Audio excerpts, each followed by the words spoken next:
Star Fox on the Super Nintendo is a really cool game. It's pretty crusty, it's kind of hard to go back to, but it's a technical marvel and a neat piece of gaming history with a lot of charm. But then Star Fox 64 came out and just whooped the game's ass. Star Fox 64 is a timeless masterpiece, a lovable cast, great music, and of course, to top it all off, you've got this endlessly fun and satisfying gameplay. The gameplay is so good that Nintendo asks you to redo this level over and over again, and I don't even mind because it's just that fun. There's all these secrets and branching paths that you can unlock just by playing the game naturally and getting better over time. Or you had Nintendo Power in the 90s, which I didn't have that. You know, I grew up with the N64, but I didn't have this game as a kid. I didn't play this game till I was a grown-abs man, and I can confidently say it is one of the best games in Nintendo's entire library. So a remake with souped-up graphics? I mean, sure, what could go wrong?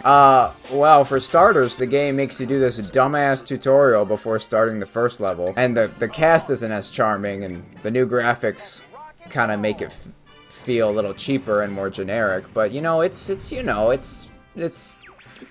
know.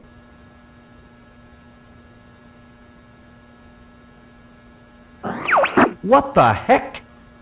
They turned freaking Star Fox into the Sonic movie. Alright, like seriously, what is this? Like, I know the game isn't out yet, and maybe you shouldn't judge a book by its cover, but if you want me to buy your book, you make your cover look like this, not this. The new models make this game look like a PS2 game, which is an insult to the PS2. And the R-Wings, which used to look like sleek, futuristic spaceships, now look like booster seats for babies because Nintendo makes games for literal babies in order to win the loyalty of today's youth so that they can capitalize on their nostalgia 20 years down the road, which is how they actually make their money. And the environments, what is that? Is a square.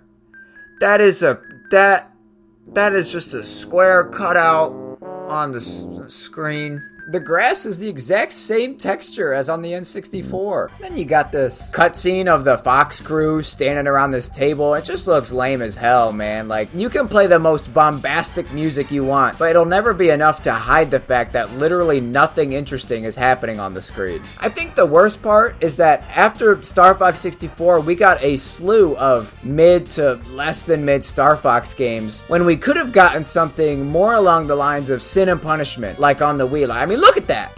Tell me that's not just Star Fox. Imagine there's an R-Wing and you're shooting this.